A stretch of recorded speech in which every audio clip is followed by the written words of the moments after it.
Welcome to Mysteries, Monsters, and Mayhem. I'm Shannon Lawrence. And I'm MB Partlow.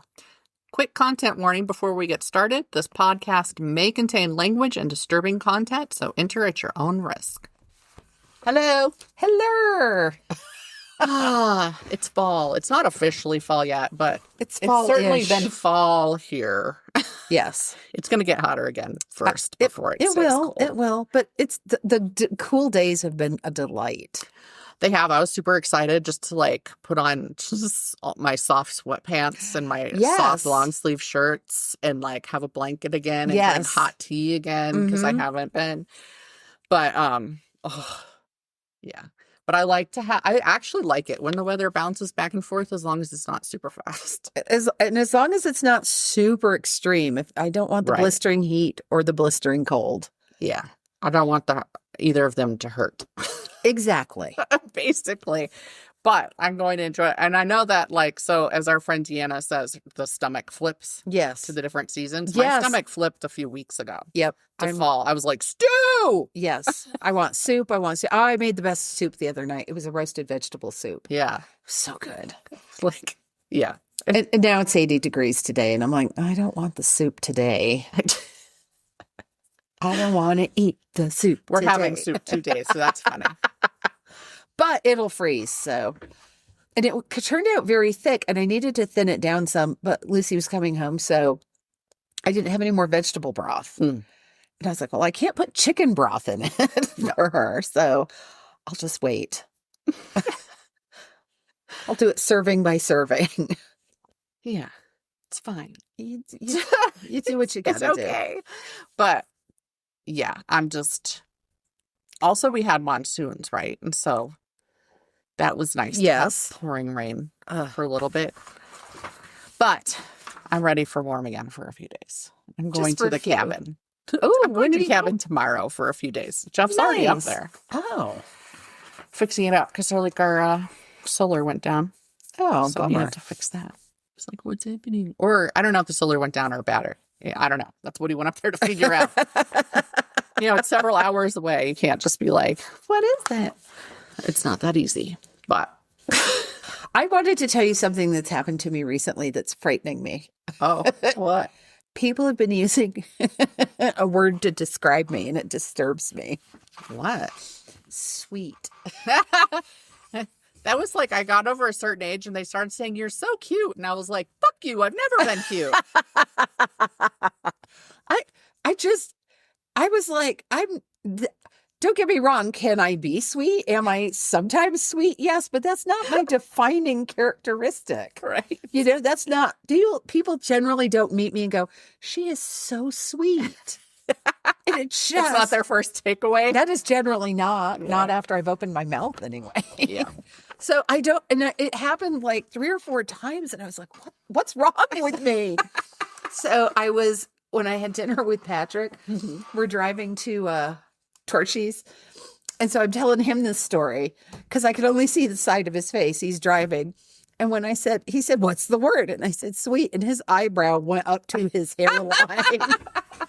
I was like, thank you. Because I feel like you guys know me well. And you're like, don't worry, you're not. Don't worry. I swear it's there's a line you cross at certain ages and then they have some stupid word for you that they just automatically use. Yeah. Again, cute. I was like, my problem is that I was one of those people who looked older than I was as a teenager. So I was constantly getting in trouble for the shit my stupid friends did because they looked young. And I was like, we're the same fucking age. But then I hit a certain age and now I look younger than I am, right? And that's not a bad thing. But no, but then they start saying cute and I'm like, honestly, how dare you? How dare you? I haven't been called cute since I was 6 years old. Go fuck yourself. See, I get it because that is my response to being called sweet. Yep. So folks, you heard it here. Do not use whatever that weird line crossing word is. So I was talking to a friend who's my age, and we were talking about what people's reactions are if you are in your early 60s and you say you're retired.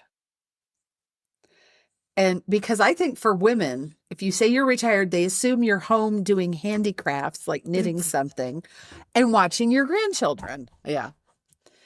And apparently, if you're in your early 60s and you're a man and you say you're retired, people They think think that you're means rich? you're rich. Yes, Yeah. I didn't know that. And I was like, really?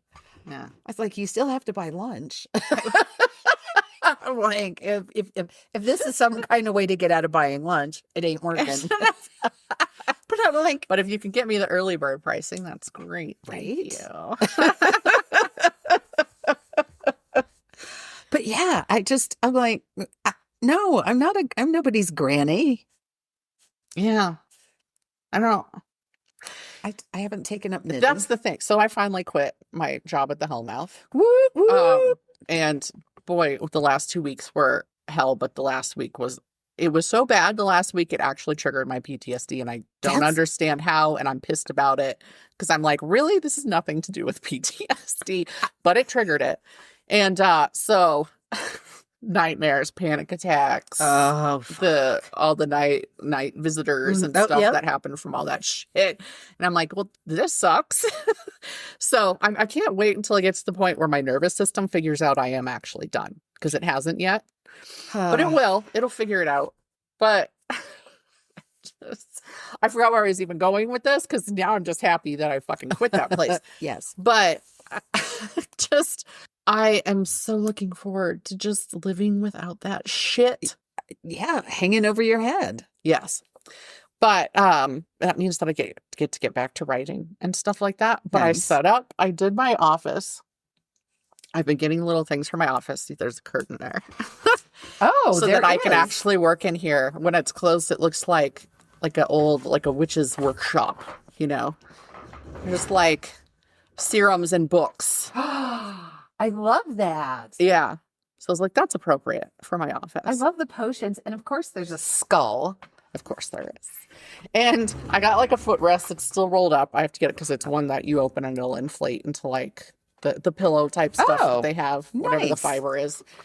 And I got me a mug warmer and a new kettle from the British shop in Old Colorado City, so that I can sit in here with my pot of tea and my mug warmer with my mug in it and pour in my tea. I've had a mug warmer on my wish list for years, and no one has bought me one. So I probably could buy one for myself. Yeah, you should. But I'm like, they're not that expensive. Someone could buy it for me for Christmas. You would think. Yes. And for my travel to England, I saw they put the strainer that you put on top of your cup, and then you pour the kettles to catch any strays, because I do use loose leaf tea. And I have the diffusers or whatever they're called, but some often gets through all the fine stuff. So now I have that, and then I can have like this whole Look at you farting through silk. thing. I know, right? But I was like, if I get everything ready and I have my new keyboard that I've never gotten to use. I love that keyboard. So it'll make like noises. So it's satisfying. Like clicking. When you started out clicking on a typewriter, right? Like that's gone. Yeah, it just got dark. I did start out on a typewriter. Yeah. I actually, despite my dad working in tech, despite my dad working in tech, we did not have a home computer until like my senior year. And I only went half of my senior year because then I graduated early. So I had to get special dispensation, permission, when everybody else was required to turn in computer stuff, to turn in typewritten. Wow. Because that was our level of poor. Like we had a house, but I had to go in and be like, have the shame walk with every single teacher that asked for a computer turned in thing and say, we don't have a computer. And it's weird that you assume everybody does. Like looking back, that's such a fucking... Because that was a minute ago. That was a big assumption to make. It was. That was a very Not everybody was going to have a home computer yet. No. I mean, not everybody has one now. To be clear, I graduated in 96. But, so I'm sure most people, well, they all appeared to. But like, how can you just assume everybody magically went out and got one?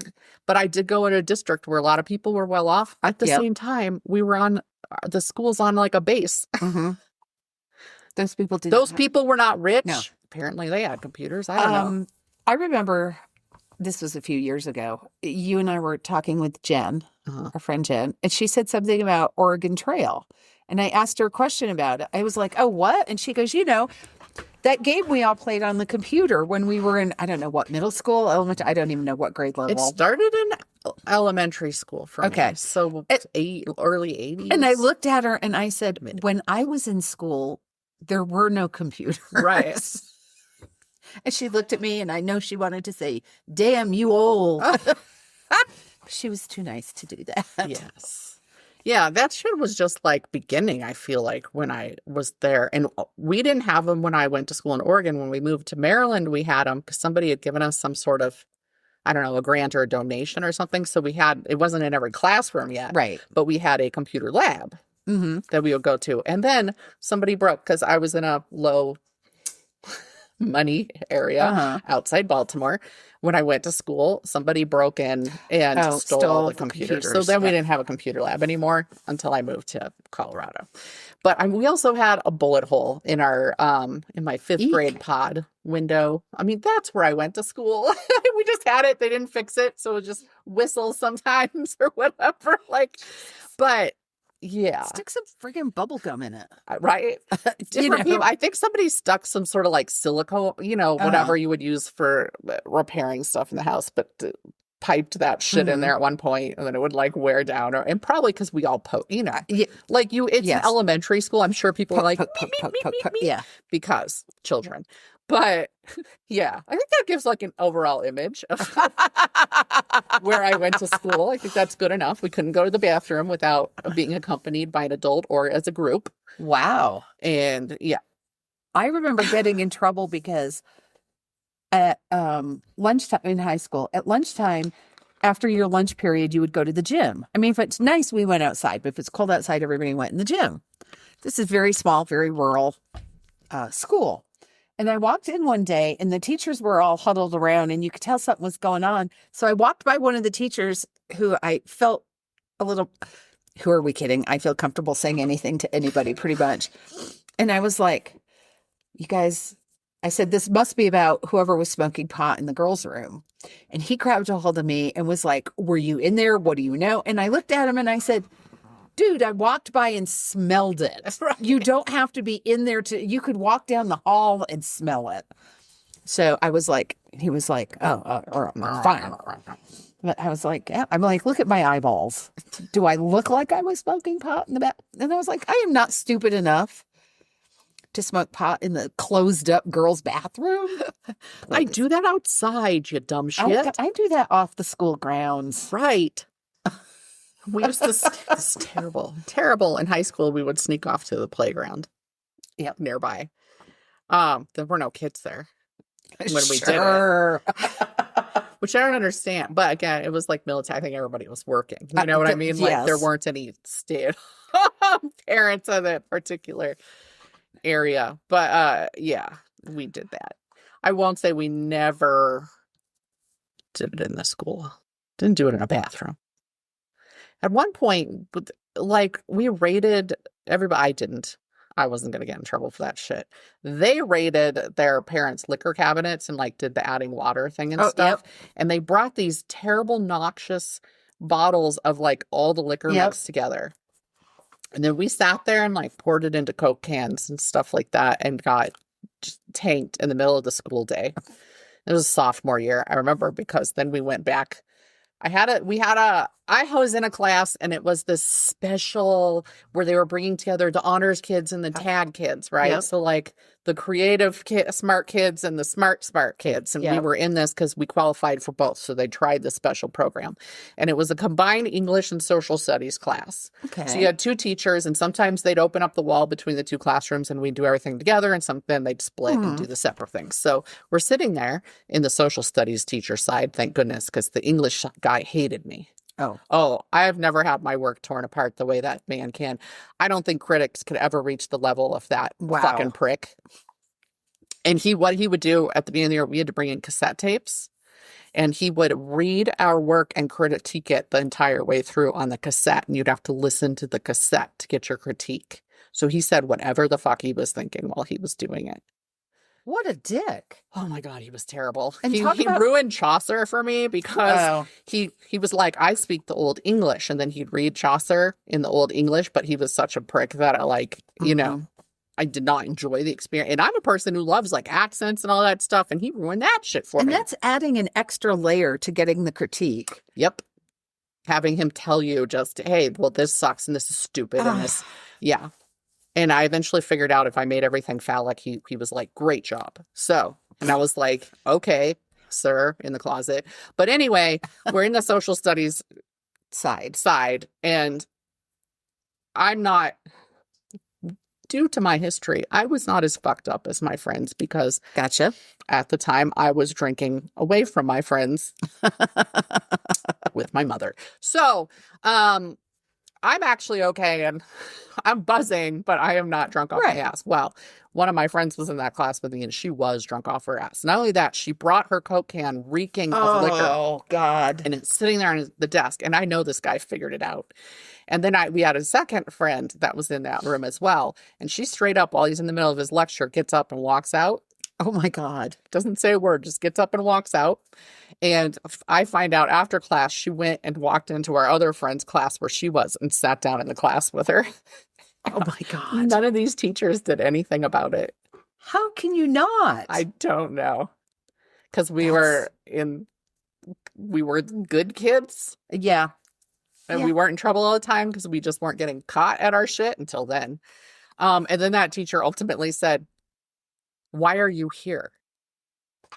And she was like, oh, I just came to hang out or something like that. And the teacher said, get out. And then she got out. Eventually, she wandered back into our classroom. But I could see that he knew and wasn't doing anything about it. For us, it was Everclear and Kool-Aid. Ugh. Yeah. Big ugh. Well, it was the tequila and whiskey, and they mixed all that shit. You know, that stuff was so bad. I can only imagine. That's like garbage can punch. Yeah. Except at least in garbage can punch, you have fruit juice or something that mitigates it. Well, I guess that's what the Coke was for. It sounds like the Coke was not up to the job. It was not. Or they were putting too much alcohol in for the amount of Coke. Well, probably that. Yeah. It's not like, what was it, sophomores or mixologists? No. These are the same people who built a toilet paper roll stuffed with the blue dryer sheets, the fabric softener to blow the pot through so it would disguise, I'm saying this in quotes, disguise the smell. I've never heard of that. Did it not work? I mean, I don't know. Like, I could still smell the pot. It's just that it also smelled like fabric softener. Bounty or Cling or whatever the fuck we were using. I forget what the blue ones were. Cling free. I loved the texture of those, by the way. I miss those. Can't you still buy them? I don't know, but I don't use fabric softener anymore. I don't either. Too many like skin sensitivities in this household. Do you use vinegar? No, I just don't do a fabric softener. If you put white vinegar in for the rinse cycle. I did used to do that, yeah. Now I just don't bother because it doesn't impact anything. The clothes are still soft. They're rougher when I hang them. Most of my clothes have to be hung to dry. I need them soft, and that makes them that fabric that you can't put in a dryer anyway. I have clothes bars for that, yes. Yeah, I just hang them over my banisters. Oh. And over the chairs in the dining room. You have lovely banisters. Thanks. I probably damaged them by hanging wet clothes on them, but they are wood. They are. But whatever. So, shall I begin? Yes. All right, then. I wonder if I'll ever remember what point I was going to make after I said I'd quit my job. I thought it would pop back, but it didn't. Or it won't. It's whatever. Yeah. So, I'm doing a little... there is a reason why I'm doing this, but I'm doing a little celebrity roundup because I thought it fell very heavily into mayhem. But then I realized, no, there's monsters. And then I was like, wait, there's also mystery. So I'm like, it really is. I am giving you all the things. I am delivering on the touch points our title promises. Okay. Speaking of which, I think that we did not choose our name wisely because every single person who says our name says it wrong. Have you ever seen that? I have not. Yes. I had to correct it at Pikes Peak Writers as well. Oh, I know what we forgot to mention. The merch. Yeah, I was about to mention it, and then I was like, I'll mention it in the midway point, but we'll mention it now. We have merch now. We do. There All is a merch kinds. tab. Right now it's just really, it's stuff with the logo on it, but there's like quotes that we've had and stuff that I've written down over time, intending to do this eventually. So that'll find its way on there. But you just have to get there, just go to our website, mysteriesmonstersmayhem.com, and click on the merch tab, and then you can click through to the shop. But yeah, there's sweatshirts, there's hoodies. That's the bestest. Coffee mug. T-shirts, coffee mug, tote, sticker, all that good stuff. I gotta get a sticker. I have to have at least one. And all that, any profit from that goes to supporting the costs of the podcast. Yes. We are not making money off this podcast. Believe me, it's costing us money. No. So, okay. So, thank you to our commercial sponsors. All right. So I'm curious. I know you'll recognize the name, but I've been asking people because not many people remember. It used to be a big name. Well, a name that people were familiar with, with Buford T. Pusser. Uh-huh. Do you know where that's from? Yeah. Okay. You probably know because of the movie. Which movie? Walking Tall. Oh, yeah. So Buford Pusser was born in December of 1937 in Finger, Tennessee. Huh. Yeah, I love that. He eventually grew to be 6'6". He was a big fella. He played football and basketball in high school. He joined the Marines. Duh, I guess. Yeah. He joined the Marines, but got a discharge due to his asthma. In 1957, he moved to Chicago, where he was a wrestler known as Buford the Bull. I had no idea he was a professional wrestler. He married a woman named Pauline Mullins at the end of 1959 and moved back home in 1962. He was the Adamsville, Tennessee police chief from 1962 to 64. And you might be thinking to yourself, as I did, how does being a wrestler qualify you to be a police chief? Oh, I could ask a related question to that, but I won't. What? I mean, how does it being an actor, reality television person, or whatever qualify you to be president? Well, we have had other actors as president. Well, not why I said actor, because he's not an actor. No. He's just a reality TV Yes. nugget. But we did have an actor. Yes. So, but yeah. So anyway, I believe it's because his lack of experience was overshadowed by the fact that his father has served as police chief years earlier. So obviously, if his dad did it, he knew how to do it. At least he was also military, I guess. He did, but he didn't make it out of basic. I know. Yeah, you're like me. It's like, why? It's me. So after the incumbent sheriff was killed in a car accident, Buford was elected sheriff of McNairy County, becoming the state's youngest sheriff. So he distinguished himself by immediately dedicating himself to taking down the Dixie Mafia, which we've talked about a couple of times in the past, and the State Line Mob, which I think we also talked about in reference to the Dixie Mafia. I think so. I think you covered somebody specific. Yeah. He survived several attempts on his life. In total, he was stabbed 7 times and shot 8 times over the course of his career. Okay, 50 Cent. So it was like he would run and then he was term limited out and then he got written in by the locals. So in 1973, the movie Walking Tall was released, and this was based on Pusser's life story. So this was the big thing. Walking Tall, it was this sheriff who takes on crime, and he was such a big name, blah, blah, blah. And he stood for truth, justice, in the American way. Motherfucker. So besides that 1973 movie, there were sequels that came out in 1975 and 77. There was a short-lived TV show in 1981, which that completely never crossed my radar. No, I didn't see the 70s movie either. I saw the updated one. The remake was made in 2004, starring Dwayne Johnson. Yeah. And they changed the main character's name. So it was based on his story, but it wasn't Buford Pusser. And because that's a terrible name. It really is. That film was successful enough that 2 sequels were made, starring Kevin Sorbo. That's the best you can get. Yes, sequels. They both went straight to video. Mm-hmm. I mean, there's a list of songs that have been. Oh, but written. you know he's avoiding Hollywood now, so well, yes, yes, because it's too. It's his choice. Yes, it's not that nobody wants to hire him. Yes, there's a whole list of songs that have been written about Buford because he's just this big legend for standing up to crime and making this big difference in his community. And he had this whole reputation about being tough but fair. On August 12th, 1967, Buford's phone rang before the sun was even up, reporting a disturbance on New Hope Road. I would like to, as a segue, I would like to know why every fucking southern town has a New Hope Road. But that's just my thing. So his wife, Pauline, rode along with him. Okay, right there, I'm like, why? Why would she drive her ass out of bed and go on a ride along to a disturbance? But nobody asked that question. Right after they passed New Hope Methodist Church, a speeding car pulled alongside them and opened fire.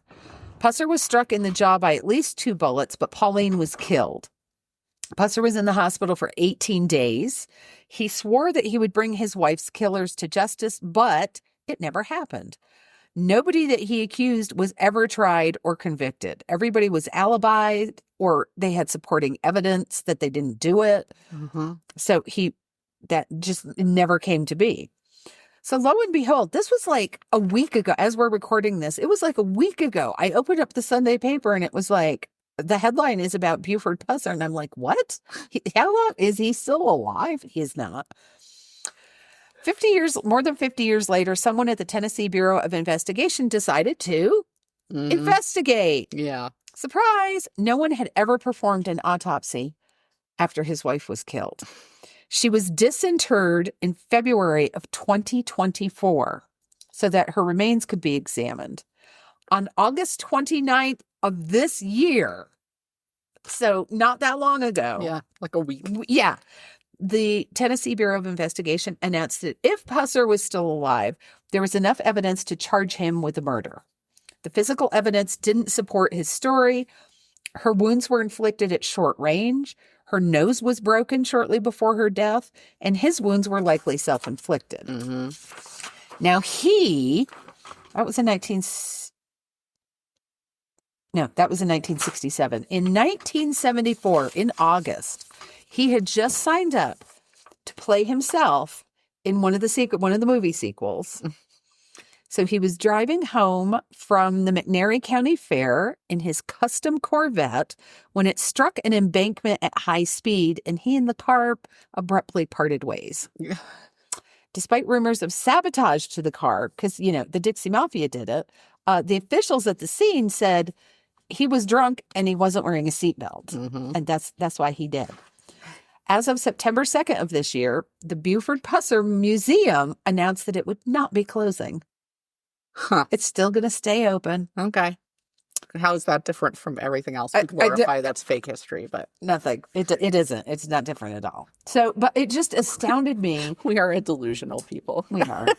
That all these years later, they finally went, yeah, so he actually killed her. Uh-huh. Over 50 years go by. What the fuck? So I ask myself that a lot, though. What the fuck? Oh, yeah. Yeah. So, the next story, the next celebrity involves the actress Zoe McClellan, who was on JAG. She was on Dirty Sexy Money, NCIS New Orleans, and Undesignated Survivor. Okay. Of all of those, that's the only one I've watched.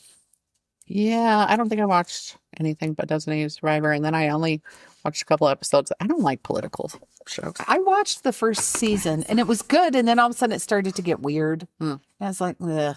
So, as they do. Zoe, who was born in 1974 in California, in high school, she was the homecoming queen. She started acting. She had a fairly successful career. And in 2012, she married a man named Jean-Pierre Guillain. I don't know if it's Gillain. I'm going to call him Jean-Pierre because I like saying that better. I'm fairly certain I'm pronouncing it at least close to correctly. They had a son together and divorced in 2016. And the story starts getting weird and it just never stops, basically. In January of 2020, Jean-Pierre, was extradited from California to Louisiana, where Zoe and their son were living. The charges were rape and crimes against nature, which Zoe said were perpetrated against their son from 2014 to 16 when he would have been between 2 and 4 years old. Mm-hmm. Apparently, the custody fight up until that point had been just long and very, very bitter. Zoe, after she brought these charges, she started a nonprofit campaign called Believe the Child, where it's supposed to help. The funds were supposed to help families with the costs associated with legal action and therapy for abused children. Okay. So if you want to look it up, you can still, it's easy to find it on the internet. But there's a notice at the top. The campaign has been paused, and it says, "Thank you for your reports. This campaign is under review due to active legal proceedings. We are in contact with the campaign owners, the Connection Point Trust and Safety Team." Okay. So it's got about $25,000 in it. So Jean-Pierre was in jail in Louisiana for about 4 months before the authorities decided not to move forward with the prosecution. Zoe was told it was unlikely to get a conviction based solely on the testimony of a young child. Mm-hmm. And I understand that. I understand not wanting to put your child through that. And because apparently there was no other corroborating evidence, Right. as there often isn't. Right. So and at this point, I start second guessing this story because I don't know what the hell is going on anymore. It's not going where I thought it was going, and none of the directions are good. Nothing I'm going to say is going to make it a whole lot better. It's just fucking sad. It doesn't matter which version is what happened. So after he was released from custody, he accused Zoe of kidnapping their child. According to the National Center for Missing and Exploited Children, a felony warrant was issued for her for kidnapping on May 14th, 2021. The son's name is Sebastian. His photo is up on the website with his mother cited as the primary suspect. It's noted on there that they have been missing since April 16th, 2019. So apparently he hadn't seen his son for some months before she brought the charges against him. I don't know how that works. The whole nobody can find her. I'm like, how do you bring these charges up if nobody can find you? Mm-hmm. On the other hand, if this man was abusing their child, I totally get the hiding, not being able to be found. So, but the thing is, he had accused her of kidnapping their son once before in 2017, when Zoe moved from Louisiana to Toronto to work on the Designated Survivor series. He filed charges. The judge at that point threw it out, basically saying, first of all, he's like, "Dickhead, you're an actor too. You know that it's reasonable that an actress might need to travel to different locations for jobs.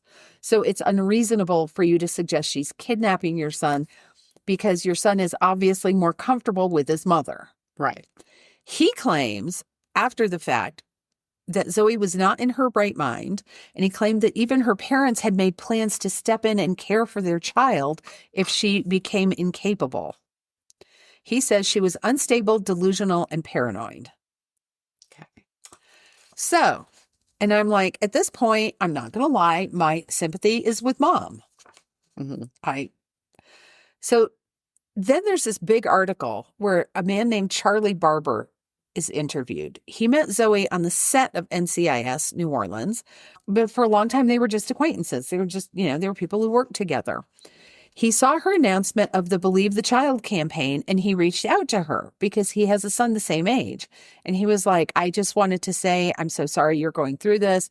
I support you. This is awful. If there's ever anything I can do," So apparently they started dating after that, toward the end of 2019. And they saw each other. He said they saw each other with their sons every weekend, like in the beginning of 2020 through April. He makes a whole lot of claims in this article. There's no way I could summarize all of it because you would be like, your ears would bleed. It's insane. He claims that Zoe asked him if he knew anyone who worked in the prison system where her ex-husband was at that point incarcerated. And it turned out a friend of his had just retired. He put them in contact because he thought she was asking him questions about how the system worked, what's going on in the prison system. How is this? How am I? It made me think she was asking how she was protected, how their son was protected while he was in prison.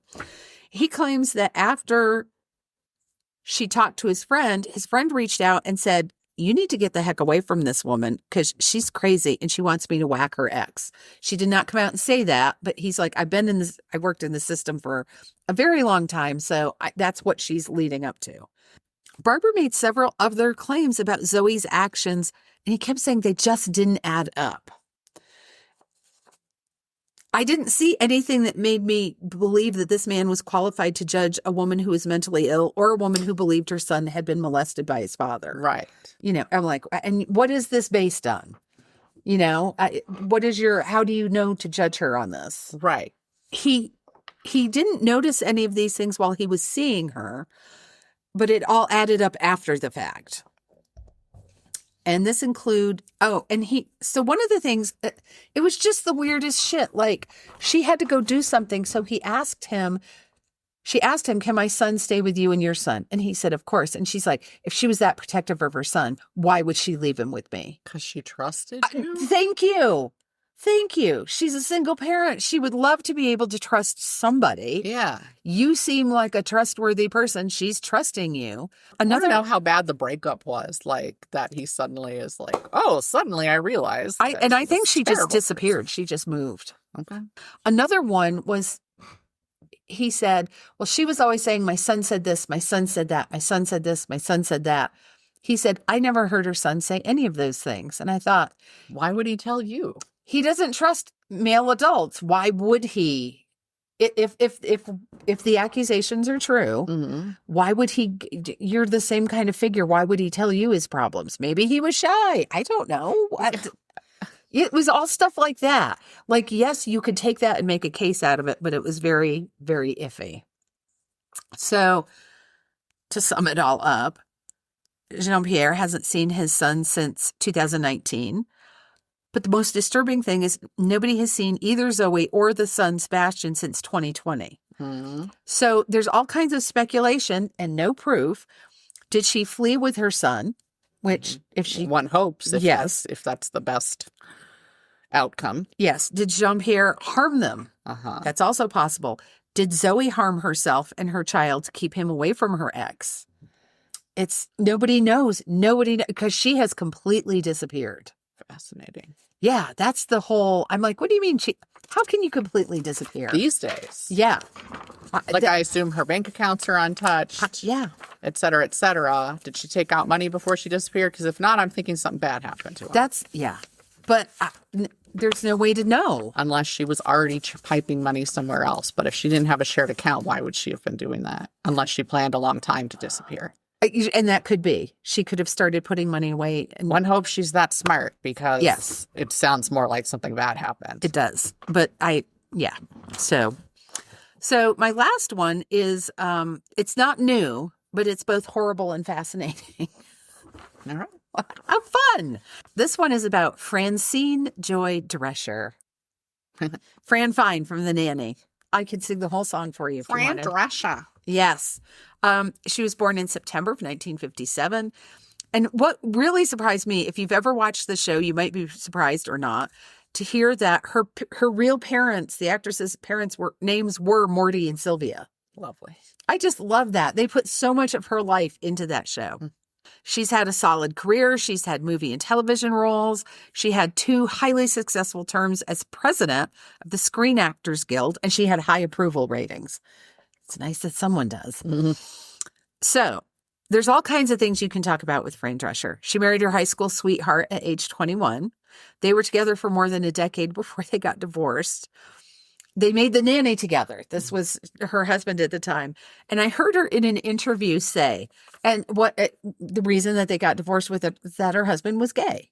And she said, how could I have known he was gay? We were having so much sex. It never occurred to me to ask if he was fantasizing about the waiter at Olive Garden. So she's still very funny.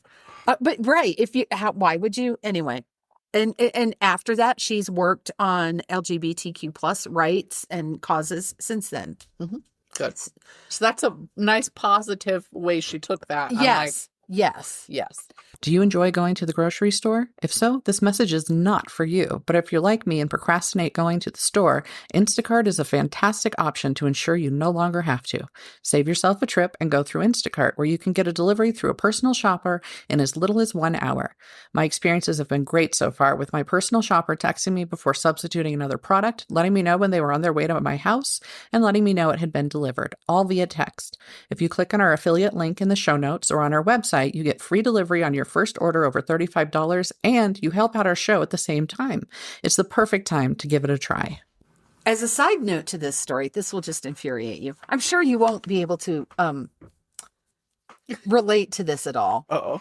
As a side note, she was misdiagnosed by 8 doctors over the course of 2 years. And I wish that was unusual for Just women. 2 years? Yeah. She was finally diagnosed with uterine cancer after 2 years of symptoms. And she had to be, they were just like, when they finally figured it out, they're like, oh, fuck, we got to deal with this like today. Yeah, I've heard that a lot for ovarian and uterine and just a lady part cancer. that aren't breast cancer, because that's popular because people like boobs. Apparently. Right? We had that whole discussion about a Joe Bob Briggs post. Yes.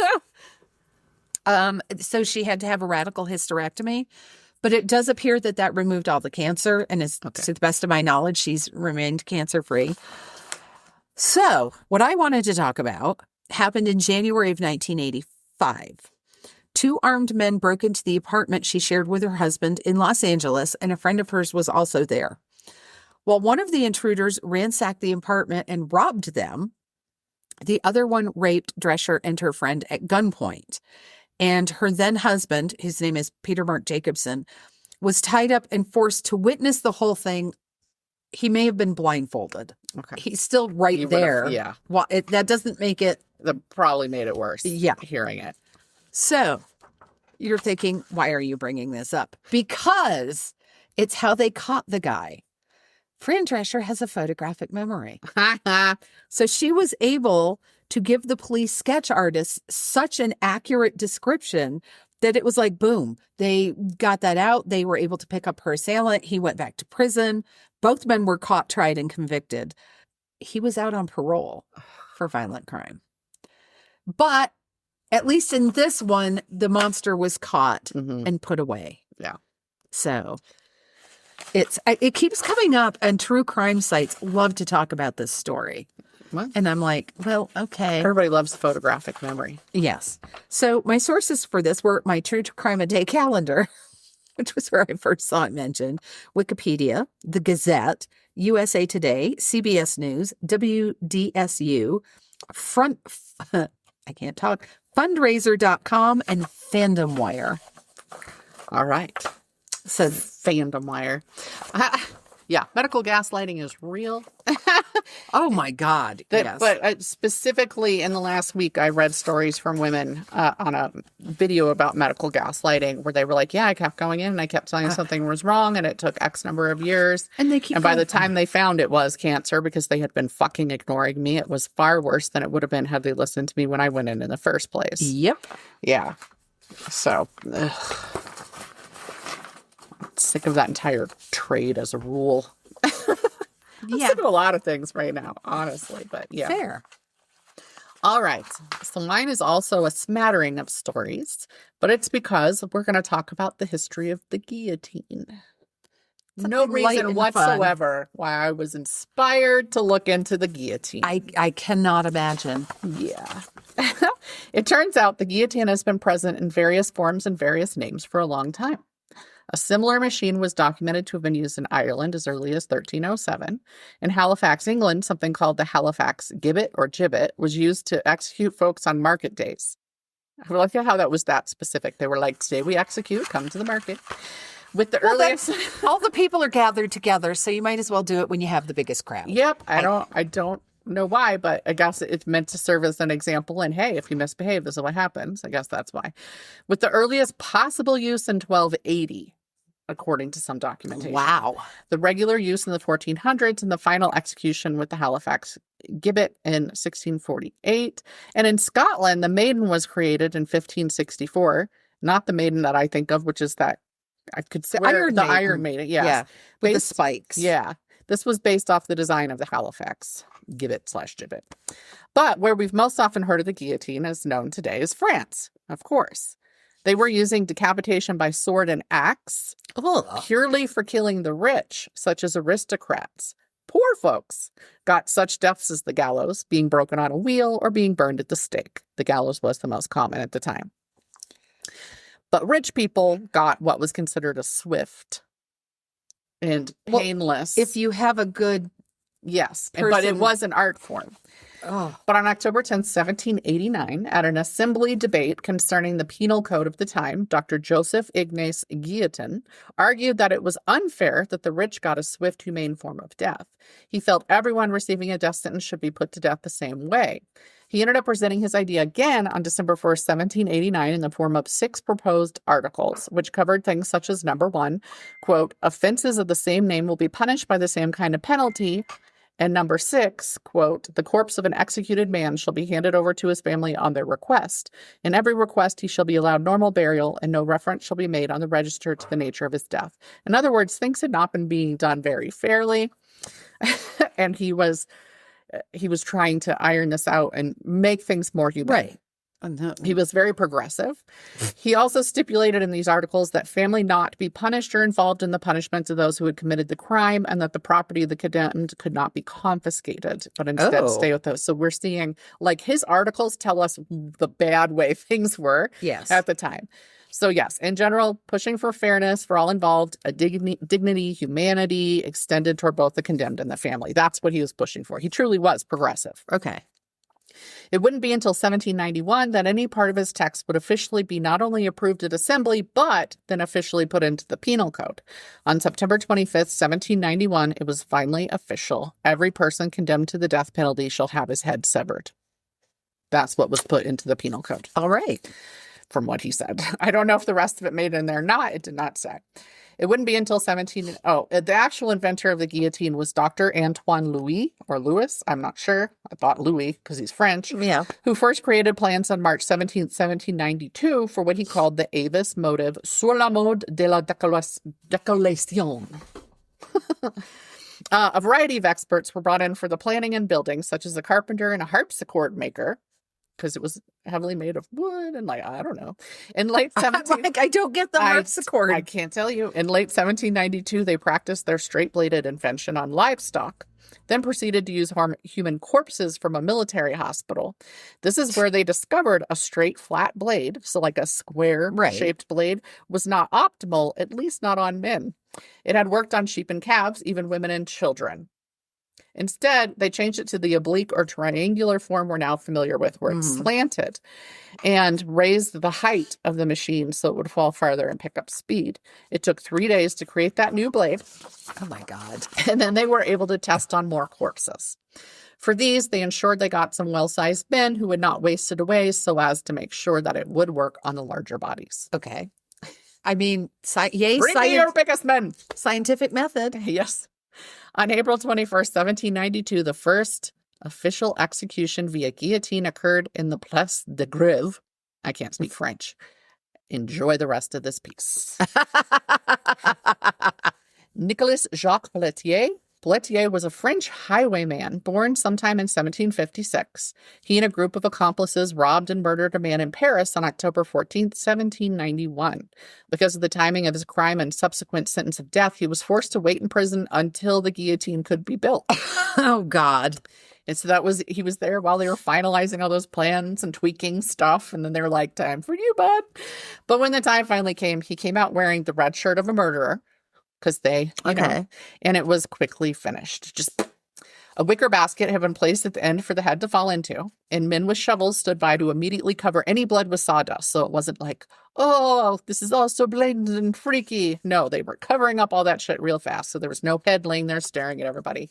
The crowd was so disappointed at the speed and ease of the death that they actually booed it and demanded the gallows be brought back because they were far more satisfying to watch. Oh, my. Oh, French people. Despite Guillotine having been the one to think up this version of the machine, it was initially named after the man who had created the design and prototype. That's why I question his name. Here's why. Because Dr. Antoine Louis, because of this, it was initially called the Louison or Louisette. I guess when you add things to the end of it, you say the S. I don't know. But eventually changed to guillotine in honor of the lawmaker who had suggested its use. Okay. Successful test out of the way, the guillotine was rapidly produced and sent to various towns to take over as the official means of carrying out the death sentence. Being an executioner was said to go from being a developed skill to being quite simple and fast, basically the push of a button.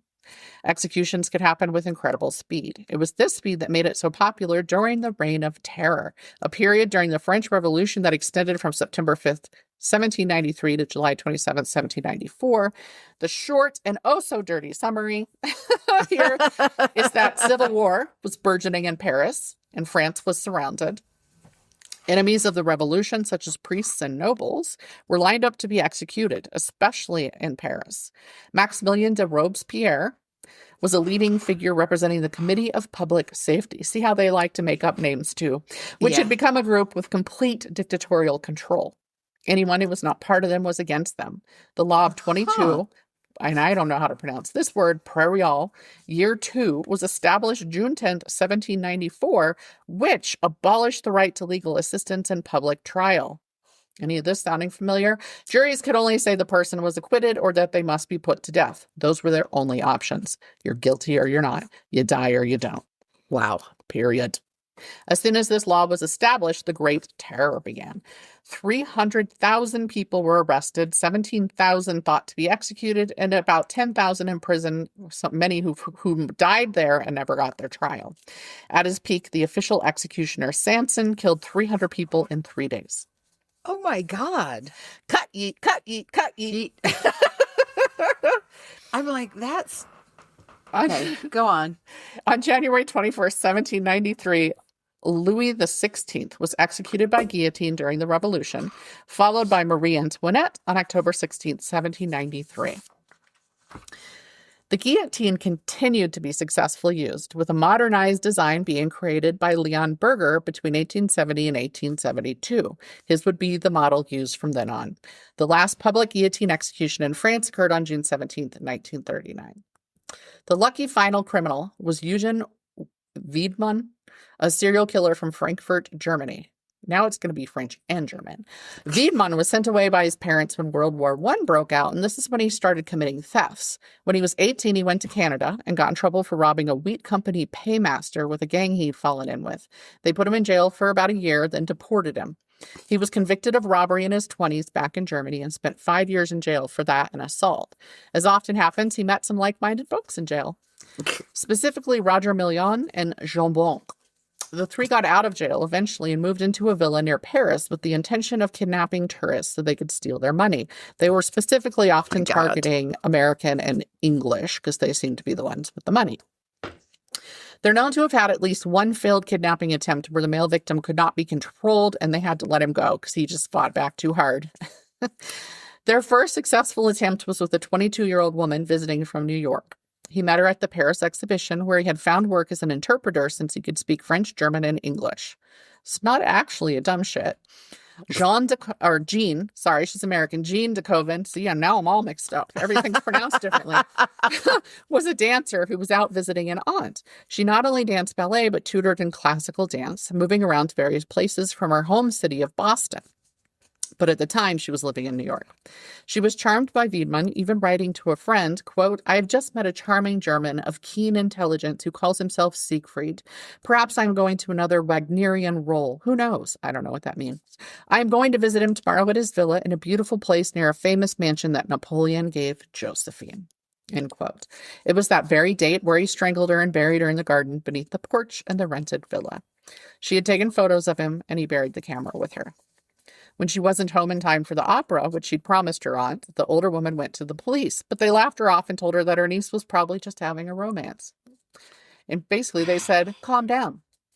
Her aunt got a ransom letter demanding $500, which was already on top of the cash and traveler's checks Jean had on her when she was killed. She continued receiving notes and phone calls, but no one could track him down. Instead, a reward of 10,000 francs for information about the kidnappers was offered.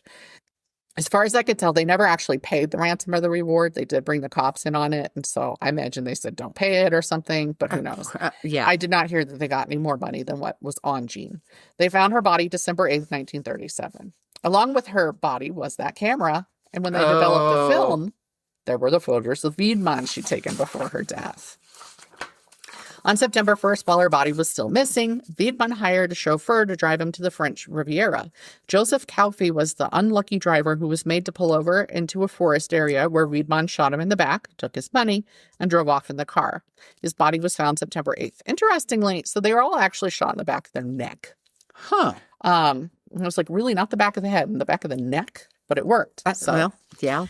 Wiedemann was moving fast, and the next victim fell to him and Million. Janine Keller was a private nurse who had been told they had a job for her. Instead, they lured her into a cave to shoot her in the back and rob her. Her body was located in the cave later.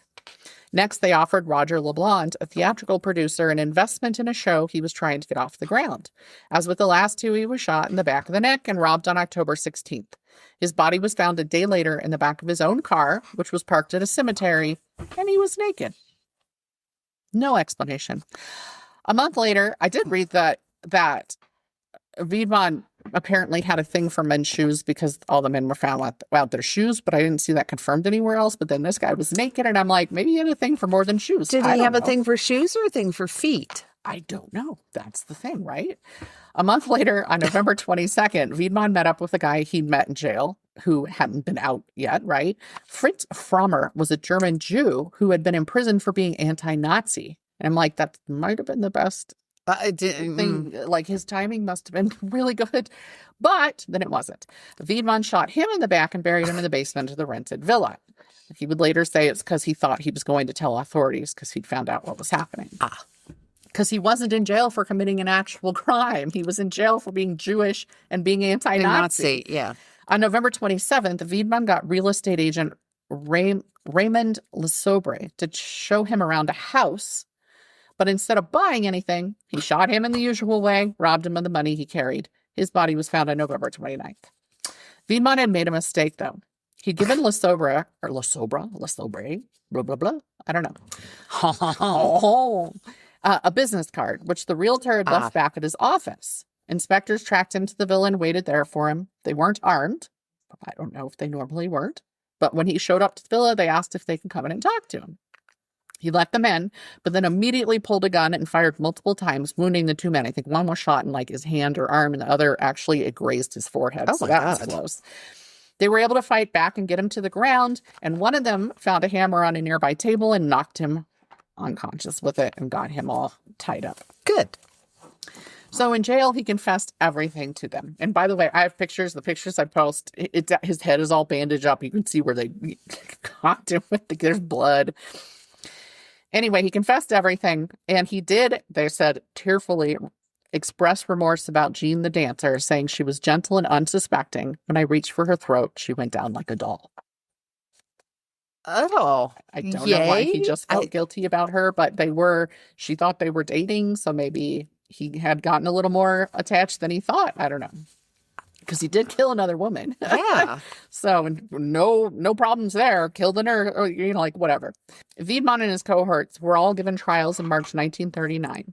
Million and Wiedemann were given death sentences, but in the end, Million's sentence was commuted to life and Wiedemann was put to death on the guillotine. The crowd behaved in a way described as hysterical, doing things like rushing up to the platform to absorb the blood in their handkerchiefs, jeering, whistling, and catcalling. They'd gotten there early, some the night before, and many were really drunk. The president, Albert Labrune, banned public executions immediately, ensuring all were done privately at one prison after that. Wiedemann's execution would go on to infamy because Christopher Lee, the actor, who was only 17 at the time, was present in the audience. Ooh. The mess created by the clamoring crowd had delayed the execution some because they were behaving so badly. They ended up having to move people back and put up rope things off and stuff. Like that's how bad it had gotten. Mm-hmm. And I will post pictures of that, which allowed pictures and even some video to be taken at the time. Wow. Some of that footage was later restored, which included Christopher Lee, and that footage with him showed up in Faces of Death 3. Ah. In 1989, Lee would play what was known as a headsman in a TV movie about the French Revolution, full circle. The final person put to death via guillotine, albeit privately, was Jamida Jandalbi. And see, I'm not even going to try anymore. On September 10th, 1977, another trash human. Wait, 1977? Yep. Jandalbi was from Tunisia or Tunis, but he moved to Marseille when he was about 19, Marseille. He eventually got a job as a landscaper, but in 1971, he had an accident where his leg got caught up in the tractor tracks. Ooh. And 2/3 of the limb were torn away, basically amputated. He met a nurse named Elizabeth Bosquet while he was in the hospital, and they grew friendly. But in 1972, when she was 21, she went to the police to say he had forced her into prostitution. He was arrested but got out quickly because crimes against women don't matter. No. The first thing he did was grab two 15-year-old girls and force them into prostitution. He called them his girlfriends, by the way. Then on July 3rd, 1974, he kidnapped Elizabeth and tortured her in front of the girls by beating her, putting cigarettes out on her breasts and genitals, using gasoline in some way I'm unsure of, and possibly putting the pepper sauce harissa up her rectum, a favorite torture method of his, gleaned from his own childhood punishments. Still alive, she was shoved in his car, taken to a cabin in a remote area, and strangled to death with a scarf. I'm sorry, that's just so It's horrific. like a hot pepper sauce. No, I know. Yeah. I have harissa. Yeah. And I'm like, from his own childhood punishments. Yep. So not a great childhood. Doesn't excuse his shit. No. But yeah. Scared into silence, the girls continued working for him, of course. I mean, he said, look what she did. She went to the police. Look what happens. Elizabeth's body was found July 7th, only days later. But what led police to Jandalbi was his getting greedy and kidnapping another girl who managed to escape. She hadn't seen the torture and went directly to police. On trial, Jandalbi blamed his actions on the amputation of his leg. He said he had fallen into abuse of alcohol and become a different, violent man. Fully clear this was some bullshit. He received his death sentence. February 25th, 1977, went through the appeals process. Oh, sorry, 1978 then? No. Oh, okay, I see when his death was. I was thinking my math was wrong, but no, it is correct. Went through the appeals process, failed, head off, yeet. 15 people were sentenced to death after him, but Francois Mitterrand was elected, and he ensured the death penalty was abolished entirely in France on October 9th, 1981, commuting all outstanding death penalty sentences to life in prison. The death of Jandalbi was also the last government-sanctioned guillotine execution globally. And that's the story of the guillotine. And all I have to say is, Viva la Revolution. I can't believe it was in the 70s. Yeah. I don't remember. It seems like that 2 months before I was born was the last. It seems like that should have made an impact on me for being in the news, but it did not. If it was. At that point, I don't know, because they had kind of buried all of that. Yeah. Because of the way the idiots acted. Sources: Encyclopedia Britannica, Wikipedia, History, the Guillotine Headquarters. I got a lot from that. Murderpedia, International Herald Tribune, and JeremyMercer.net, where I found a lot of great photos, including of Jandalbi recreating the things he did, including reaching for a tin at the time of harissa and picking up the gasoline. That's how I know there's gasoline involved. Yeah. Ew. Well, we are just a ball of joy this week. Well, I mean, these people all got punished for their shit, I guess. True. But True. That's a But happy my ending. God, he just kept killing people. And I'm sorry, if you're killing people to rob them, it didn't seem like the people he was targeting were necessarily rich. No, and it actually gave like the count of the money he got each time, but I was like, I'm not going to report. Yeah. Who cares? It's 1,000 francs here, this, Yeah. that. So no, they weren't. They said that they were going to target rich people, but they were assuming people were rich. Now I have a bunch of pictures of Jean de Coven. She was gorgeous, and of course she has pictures because she was a known dancer at the time, and so her I could find a bunch of pictures of, and I'm like, I'm putting them all on there instead of pictures of him. You'll get a couple pictures of him. What's odd to me is that Wiedemann and Million, like I saw the pictures and I was like, you guys are oddly good looking. Like, you could have been Oh. doing other things. I was like, really? Like, especially Million. I was like, he was like a pretty boy. Oh. And I'm like, you couldn't make a productive life with this shit? Yeah. Like, you've got the beauty privilege, right? Like, what the fuck, beautiful dude? bubble. Yeah. So, nope, they just wanted to do dastardly things. So, yeah, I actually had crime scene photos of what was his name? Fritz from in their basement. And actually they found Jean DeCoven because they realized that the steps were clean, like the stoop or whatever was like new. Oh. And so they tore that up and there was her body. But he did confess to everything. I guess he just didn't tell them where that was before. And they did find the woman's body in the cave. There's a picture of that too. Because I didn't read that they'd found it and then I saw the picture of the body. Yeah, because how would they find it if they didn't know to look for it? Yeah. I was annoyed because when I was looking up the last guy, John Dalby, they were like, here's pictures of his execution. And they were all the pictures from Wiedemann's execution. Because again, it wasn't publicly done. No, the press weren't allowed in there. And I was like, well, then you see how the fake shit gets spread across the internet. And that was pre-AI because it was the real picture. It just wasn't him. And what's interesting is when you see the Wiedemann pictures I'll post, his shirt is like torn and down around his shoulders, like an off the shoulder shirt. Well, they did that with people to cleanly chop off their heads. So the fabric wasn't cotton knit or anything like that. Makes sense. So just I hate a messy. It's very dramatic. Guillotining. He came out like that, but I just pictured like in the royal yeetings, right? Like yes, them being like and just ripping it and throwing it. And they said like one reporter said they heard like the thunk of the body because when they brought out Wiedemann, they just went plop, chop, and it was that fast. They were like seconds. And that's why everybody was disappointed because they wanted to show. I mean, I don't want to see that. Yeah, I've always kind of wondered like why public executions fell out of favor, and now we know why the guillotining did, right? And probably that's pretty similar to the rest of it, that people started behaving like animals and they were like, okay, that's it. We're done. We're not doing it anymore. Like if we look up the gallows stuff, why did they stop making that a public spectacle? Like in the Wild West, it was a public spectacle. Yeah. Lynching, it was a public spectacle, but only for the really trashy pieces of shit that were doing it, right? Because it was all in secret. A lot of it, not always. But anyway, yeah, I'd be curious to know if that was it. If society had reached such a nasty place, now we just have online trolls and mass killers and stuff like that. But something changed, right? Yeah. Or was it always pretty bad and it just reached a new level? I have no idea because all I know is movies, right? Like that's the only place I've seen that shit. Yeah, and you can't.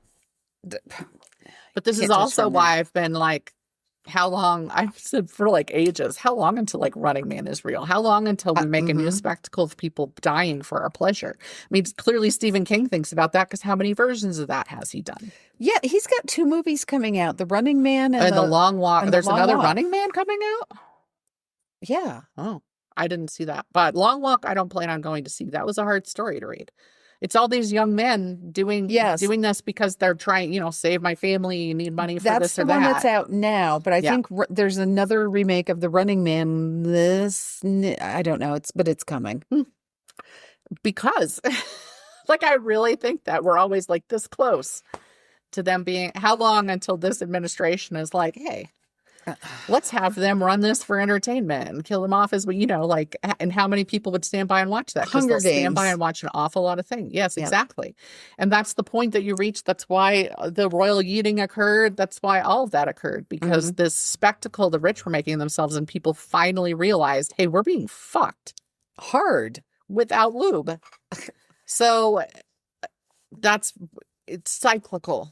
Yes. And we're in part of that cycle right I don't now like where we are. Like, wait a second. I don't like where we are. Maybe they're not doing things in our best interest. Maybe they're just helping the rich. And it just takes a while, but people eventually get there. I hope so. But yeah, I highly recommend like going and reading about the actual, why that revolution occurred. Yes. How that revolution occurred, because it's very relevant and interesting. And it was hard work for me not to completely nerd out and sink into that and talk about it on here. So y'all go look that shit up. Learn some things. Yes. Get prepared. But then I think, like, honestly, the guillotine really was one of the kindest ways to kill somebody. Yeah, it was very fast and clean. It seems like one of the worst because having your head cut off just sounds terrible. Right. But it is actually very swift and clean. I'm just thinking about the fact that one of our states brought back killing people by shooting them, right? Yes. And firing squad. It didn't go well. Yeah. It was not kind. And we have laws surrounding making sure it's humane when we do this shit. And here we've brought that back. We never even used the guillotine here. No. Everything we did was archaic and just rudimentary and slow. Hanging. Yeah. The number of times hangings go wrong. That's awful. Yeah. And those were around, I'm pretty sure, I didn't look this up. I'm pretty sure I remember seeing that like hanging technically was still around in like Oregon or someplace like that until like I don't remember. But I remember being shocked when I read how long it was still legal. Oh my God. You know, but that was ages ago. So I do not remember exactly when that was or if I was alive when it was officially like, no, we can't do this anymore. But even when you hear about death by lethal injection, that goes wrong. Yeah. Electrocution, like everything we've done, and yet we never picked up the guillotine. Yeah, that is kind of odd. Yeah.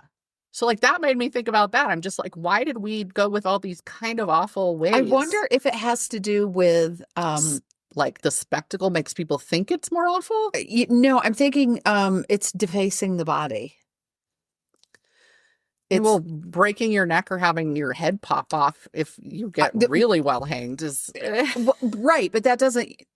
I mean, heads don't usually pop off, but it's the body is intact, and I wonder if it's a religious thing. You have to leave the body intact. Everything here is religious, so yeah, a lot of things are. So and wouldn't it be just like religion for it to actually be a worse way to kill people? No, absolutely, because of how something looks and how they want it to look, so that they can bury them in one piece. I don't know.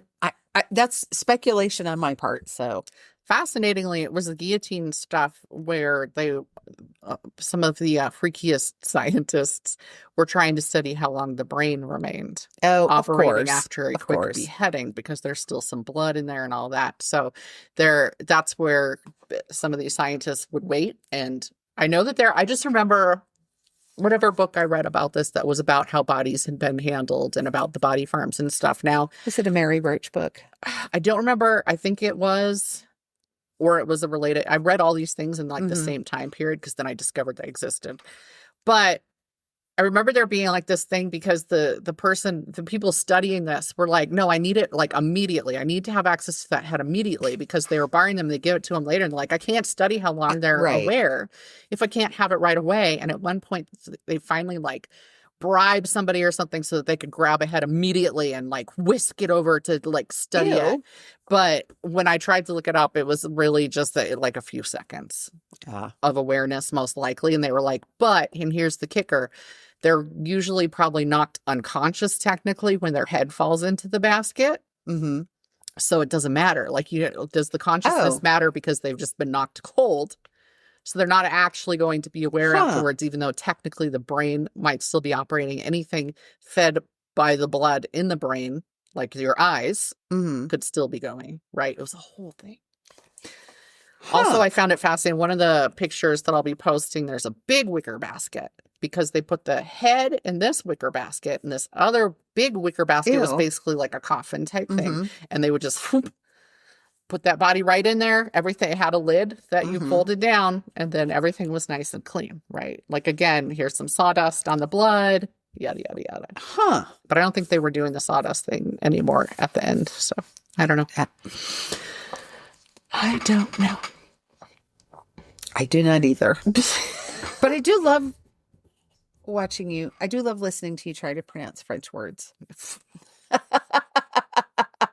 Because you do it with enthusiasm. It's fun. I cannot do it. No me gusta French. Didn't like it when I tried it. Because I took like I still think it was such a great program in middle school where they had us do a language like trial class. And you went and you had a few weeks of Spanish, a few weeks of German, a few weeks of French. So you could decide which one you wanted to proceed with in high school. And French was my least favorite. One of the reasons I think it used to be the IB program here in school at Palmer.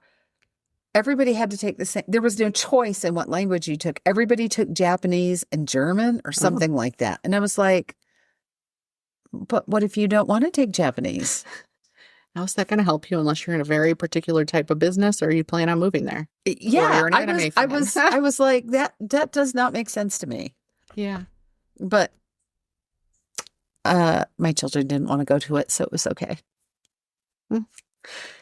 Yeah, there was some neat. I remember visiting like a school and it was a language focused global type school. I considered that for the kids, but they had a good school here. So it was just easier to go with that. Plus, neither of them gave a shit about learning another. Like that, she took French, he took German, but neither of them were like interested in it. Right. You know, they still did it. You have to meet the requirement. Oh, distribution requirements. Yeah. And I think they both went past that, but it wasn't because of any passion for like learning another language. Like I love languages and dialects and accents and yada, yada, yada. I really should have, if I'd known that that was like a thing you could study in an ongoing way and have careers from, I might have done that, but I did not. You know what? I didn't know a lot of careers that I didn't either. For all they do in high school, they do not really educate us on like the diversity of jobs out there. They're like, you can be a doctor or a teacher, or, you know, or a lawyer or a nurse, or even when they finally introduce all the trade stuff, that still leaves out all this other shit. Yes. There must be a better way. Yeah. I don't know. Like, what are you trying to prepare them for? Make up your minds. Jesus Christ. Are you trying to prepare them for college, life, jobs, or just nothing? Nothing. Nothing. Yep, that last one. Yeah. That. So. All right. We will call it. Yeah, this is a short episode. For this month. Sorry. Check out the merch. Don't forget that we've got Don't Buy Me a Coffee. Or don't buy me. Don't buy us a coffee. Buy me a coffee. We never added that into the end, and we never put that buymeacoffee.com. You can get there from our website also. Of course. You know, that's what you learn about social media, centralize everything somewhere. So you can always support, buy us a coffee, like a one-time thing, support ongoing, etc., etc. Either way, thank you for listening. Yes, and we will be back next month with something delightful, I'm sure. For some definition of Not delightful. I. Okay. No, me either. Bye. Bye. Thank you for listening to Mysteries, Monsters, and Mayhem. Find us on Facebook and Instagram or at our website, mysteriesmonstersmayhem.com. Please like, rate, and review, follow, and share wherever your favorite podcasts are downloaded. Thank you for listening and supporting our podcast. We'll be back with more shenanigans.